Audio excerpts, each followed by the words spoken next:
Hello, everyone. Good morning, and welcome back to What's Growing On. And today we are just going to be doing some garden check-ins and see, how's it growing? And so, of course, we have Tarrant with us again today. Hey, Tarrant.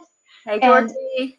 she has gotten some awesome pictures of her own garden and some other gardens from around Mobile that we're going to show you and talk about today.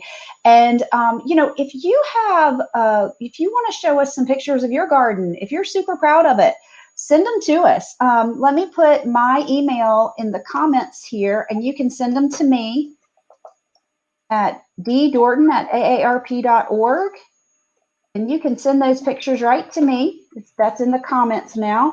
And, as always, if you have gardening questions, which Lord knows I can't answer, but Tarrant sure can, you can always email her at the email below.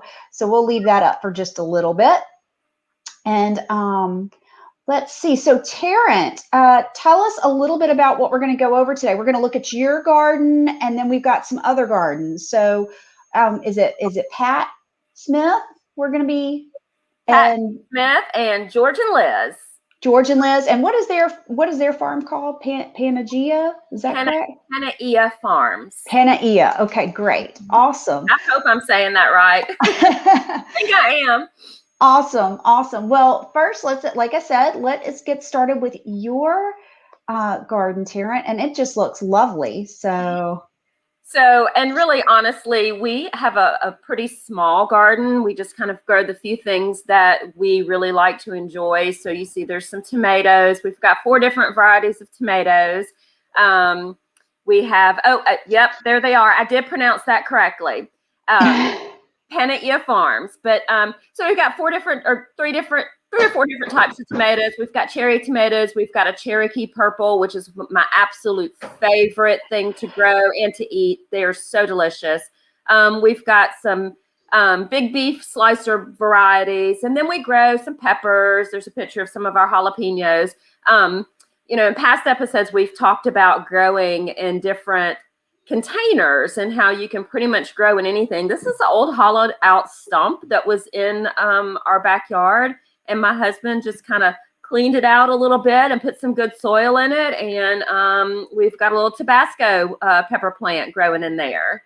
So we basically just grow peppers, tomatoes. We've got some okra seedlings that he's been growing off, or we've been growing off, that we're going to put in our garden. And then we have a variety of herbs and things like that. So, but the real rock stars, and I don't know if you have any more. I think those are all the pictures. I do.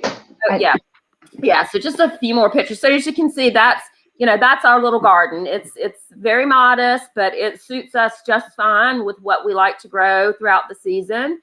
But definitely the real rock stars here. And I'm so glad that I had the opportunity to visit both of these gardens. And once we get in and you see, they're such totally different gardens. Hey, Pat G. Smith is on live too. And I believe George and Liz with Panaia Farms should be on, and they're on as well. So, but they are the real rock stars here, and their gardens are so different.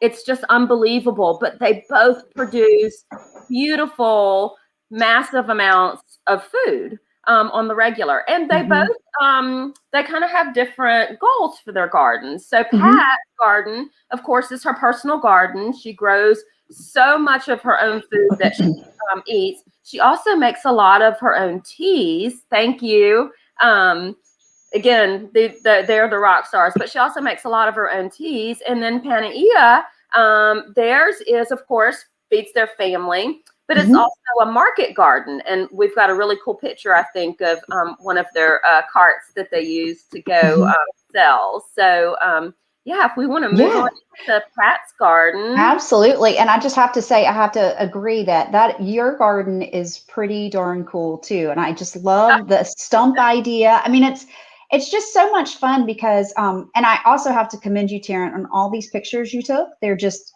amazing.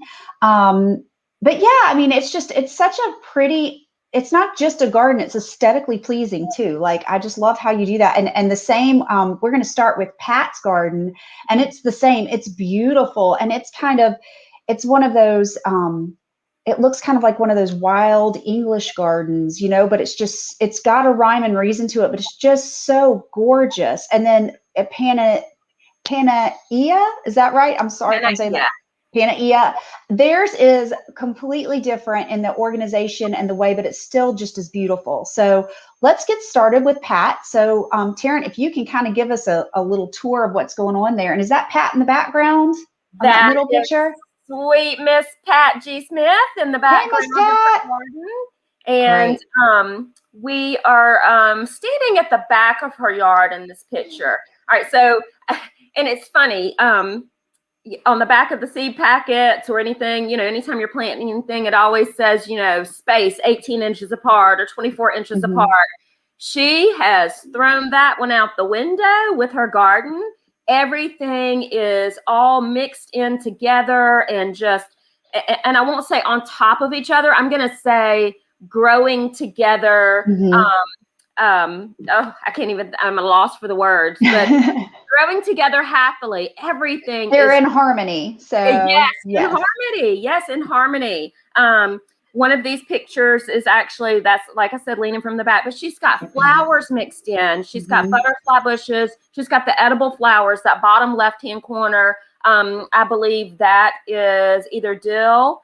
I think that's her dill. No, that's fennel. But then she's got nasturtiums mixed in. And, I learned a lot also that I did not know. We've talked about edible flowers in the past. And we've talked about nasturtiums, and that you can eat the flowers. You can eat the leaves, and they're kind of a spicy kind of leaf.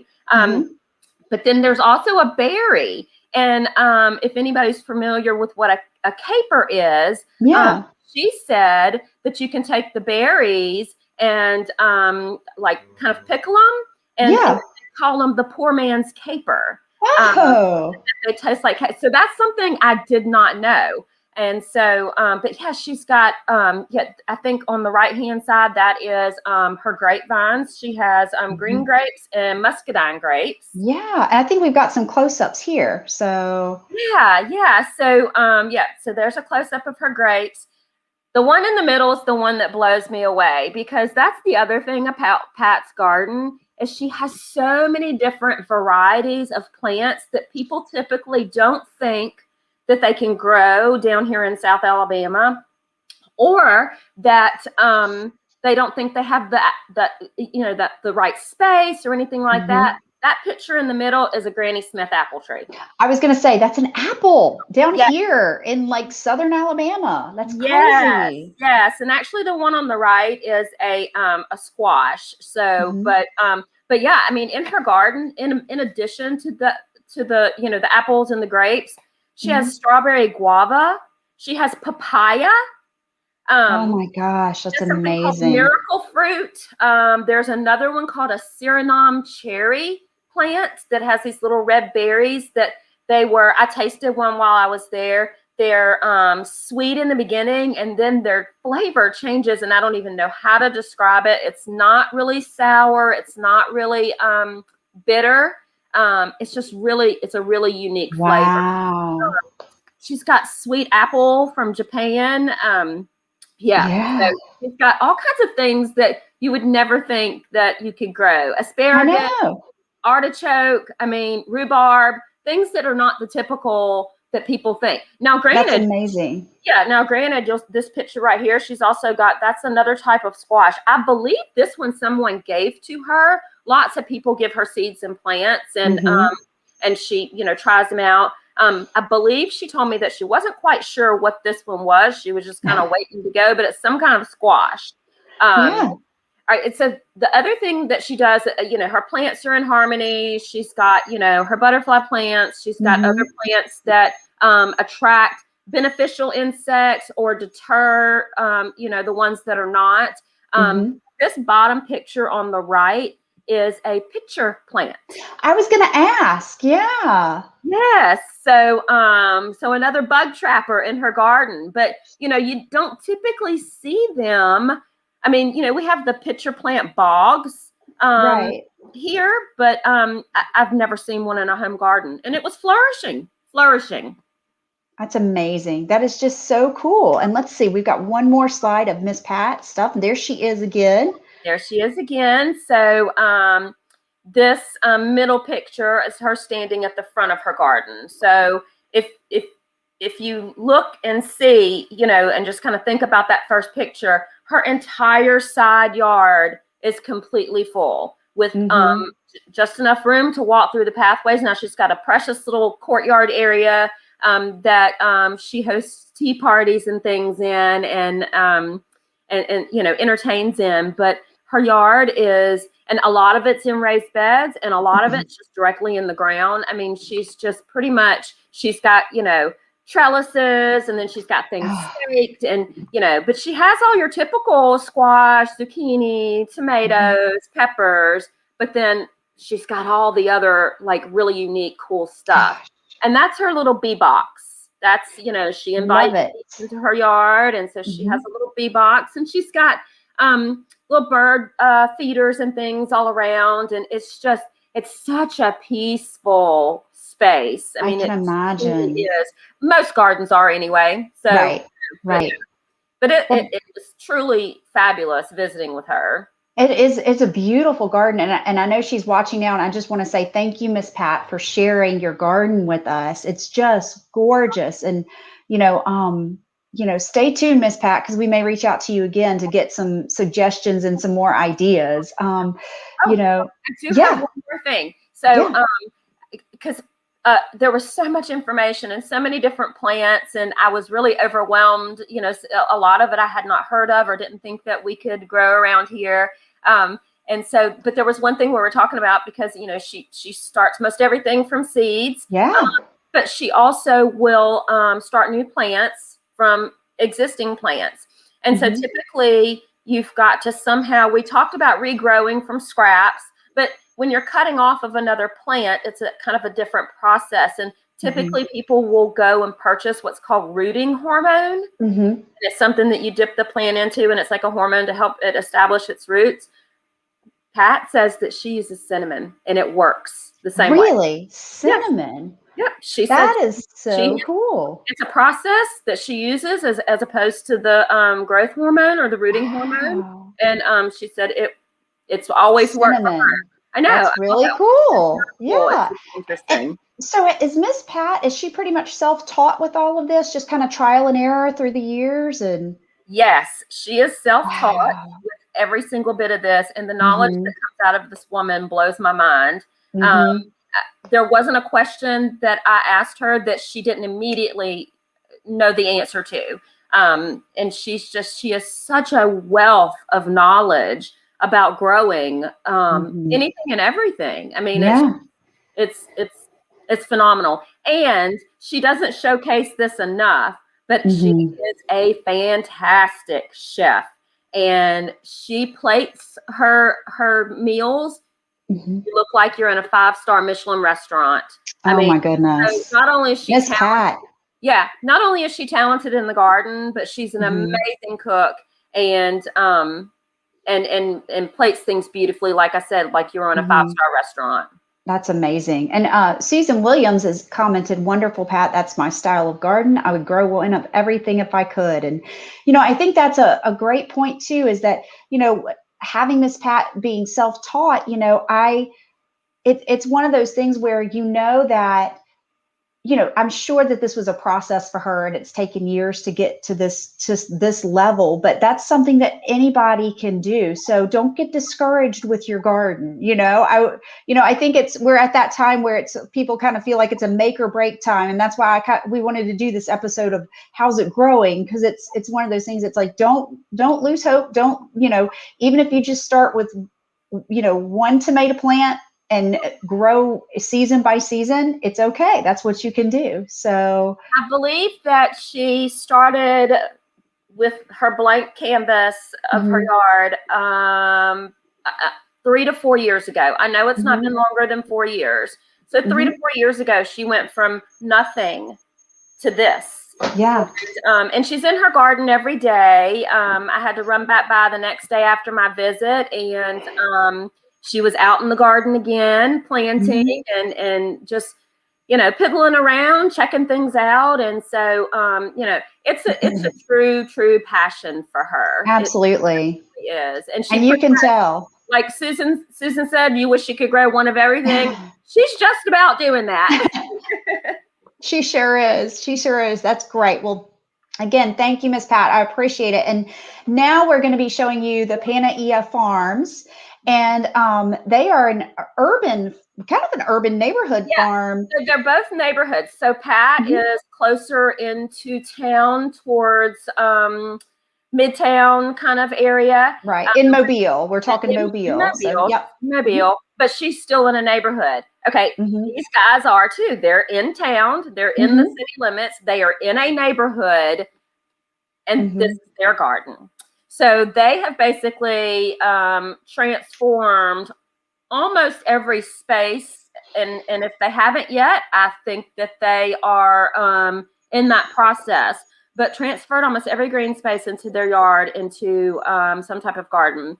So on the left-hand side, you'll see, and you see the difference in the gardens. Even though they're both still producing massive amounts of food, they do lean more towards, because they have it as a market garden as well. So they're planting an abundance of, you know, each particular item, versus just having a couple of plants of each, like within Pat's. But the top left-hand corner looks like a painting to me. It's their lettuce garden, and there's several varieties of lettuce, and there's herbs mixed in.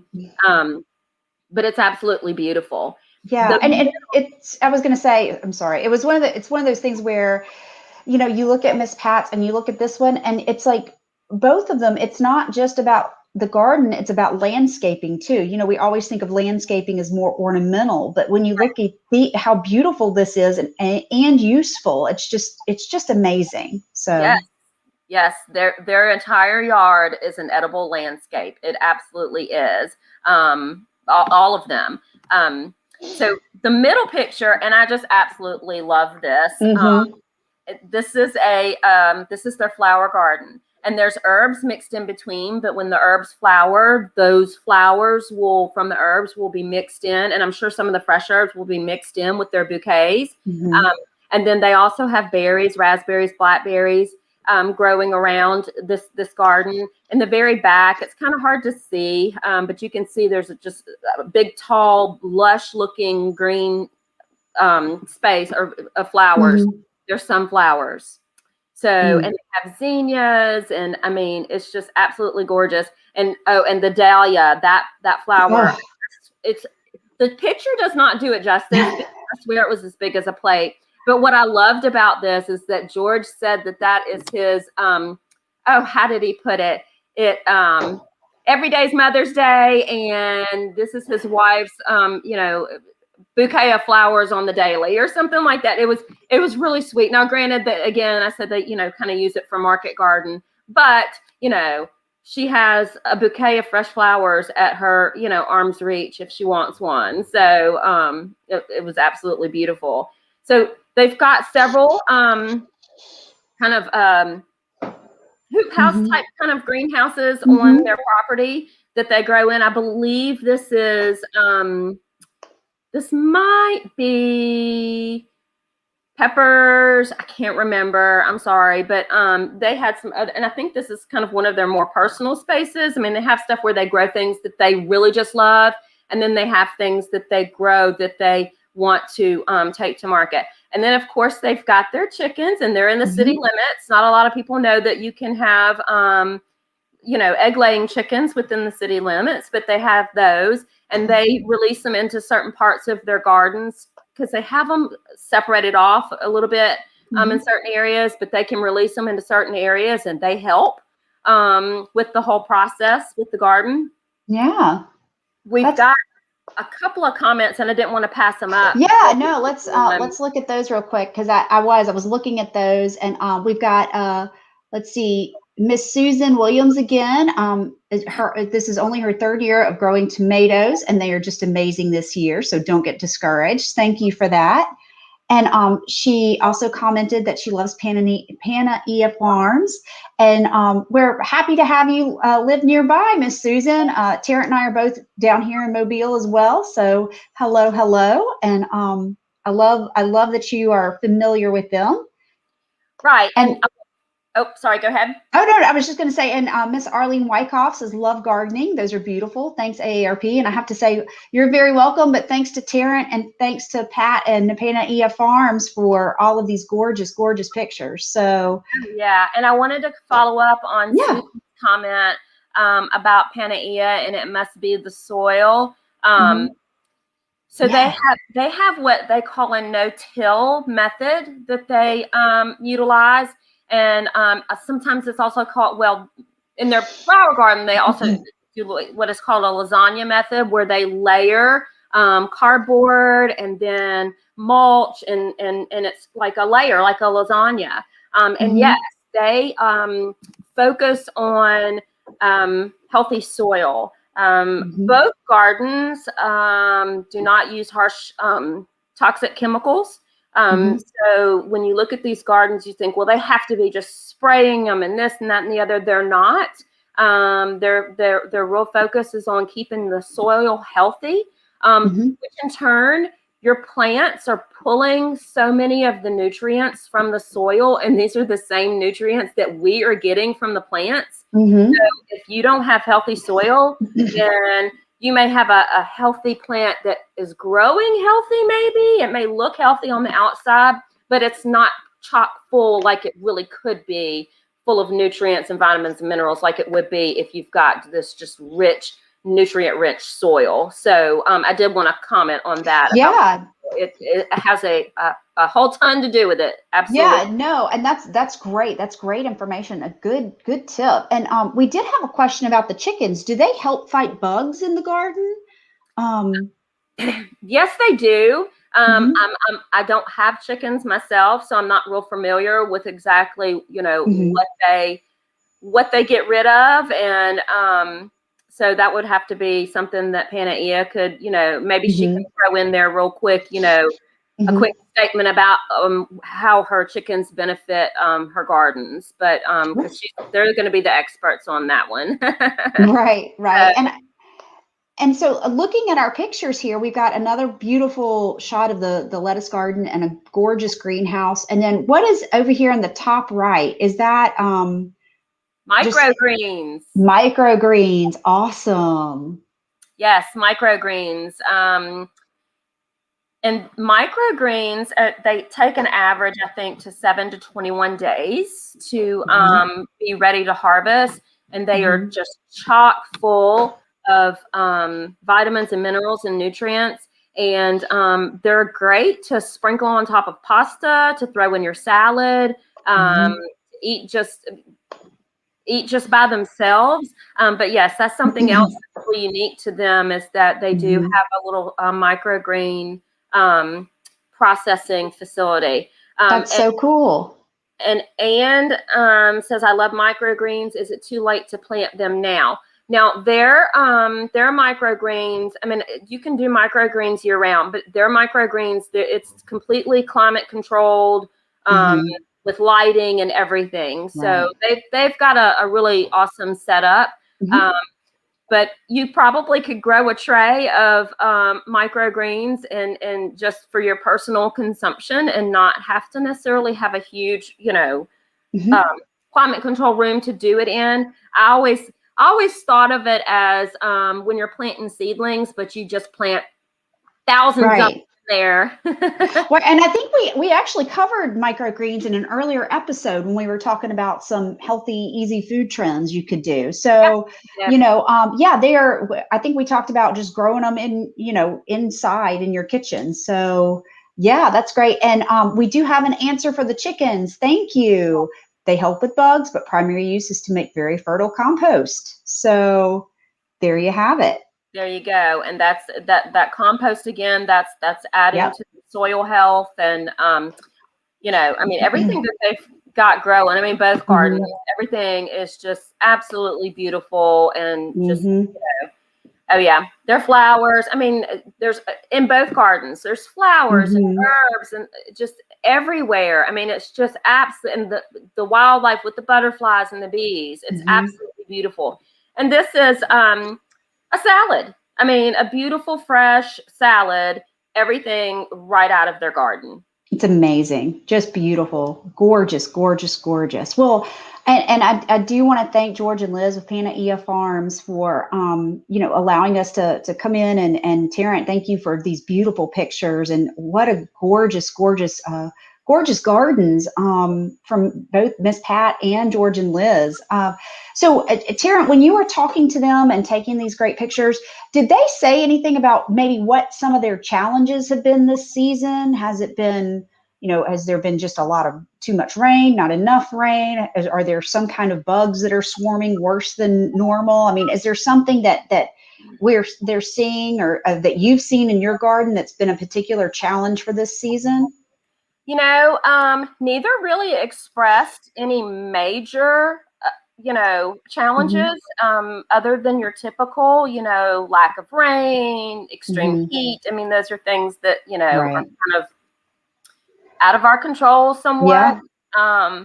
But honestly, I don't know that any of them have any kind of major bug problems or anything like that. I think their gardens are in such harmony with nature, with beneficials and great soil and so forth, that they do a great job naturally of just keeping their garden healthy and happy. Yeah. And I did want to say, so Panna Farms, and we had Susan that commented that she lives close to them, and they have their little market cart and such.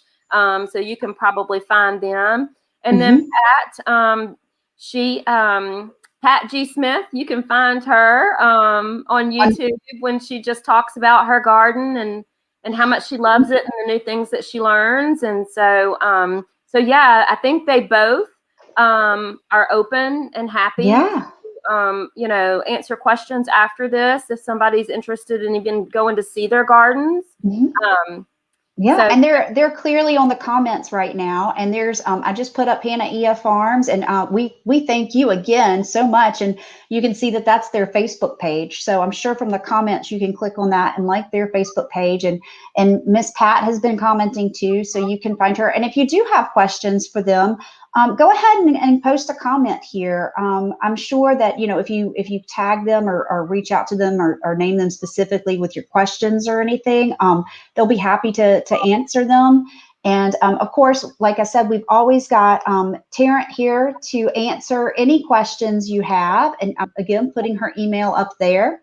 And I also put my email in the comments. Now, I am not a gardening professional by any means, but if you want to send us some pictures to show us what's growing in your garden, please feel free to send those to me. I did put my email address at the beginning of the show in the comments. We will need you to sign a release. You can do that virtually, or however we can do it. But just to make sure that we have your permission to use your picture. But we would love to see what's growing on in your garden. We'd love to share. So if you're in Mobile, if you're anywhere in Alabama, or hey, if you're watching us from out of state, let us know what's growing in your garden. It's always fascinating to see what's growing in other climates. So please feel free to reach out to us. We'd love to see you, love to chat with you. So awesome, Tara. This has been great. I'm going to just kind of click through some of these pictures again because they're just amazing. I want to show your stump again because I just think that's so cool. And look at those beautiful peppers and tomatoes. Oh my goodness. I know. We're anxious. We actually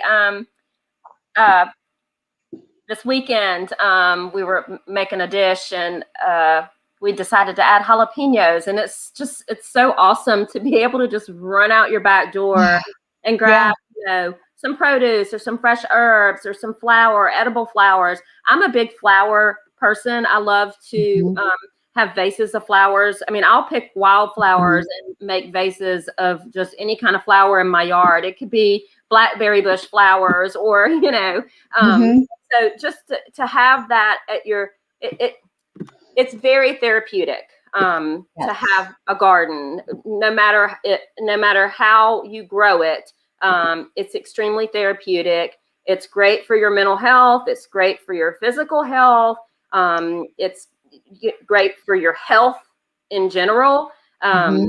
So yeah, I'm a big fan of gardens, and I encourage everyone to have, whether it's a container garden, an in-the-ground garden, you know, a Pat G. Smith garden, a Panacea Farms garden, you know. A Victory Teaching Farm gardens. Absolutely, absolutely. Well, Tarrant, thanks. This has been really awesome. And it was folks, fun for me. I know when you sent me these pictures, I was just like, oh, these are gorgeous. So, again, thank you, Miss Pat, and thank you, George and Liz with Panacea Farms. We really appreciate you sharing your beautiful, beautiful gardens with us. It's so exciting. And again, Tarrant, thanks again for everything. Folks, tune in next time. We'll be back. I think it's, here, I have to check my calendar again. Not next Monday, but the next Monday. Not next Monday, but the next Monday. Exactly. So that'll be June. Gosh, can you believe it's June already? June 7th. So we'll be back June 7th with another episode. And please feel free, like I said, send us your pictures of your garden. We'd love to share them with folks and show us what you're proud of. Even if it's just, right now, all I've really got is some basil and a pot with a strawberry plant in it. But that strawberry plant's looking pretty good right now. So I'm pretty proud of it. So if y'all want, if y'all even just have one plant you're really proud of, show it to us. We want to see it. We'd love, and again, always share your tips with us. We this is all about sharing information. So we really appreciate everything, Tarrant. And we'll end it with our events video for what's going on this week. And thanks again, Tarrant. Y'all have a great day. Thanks. Bye.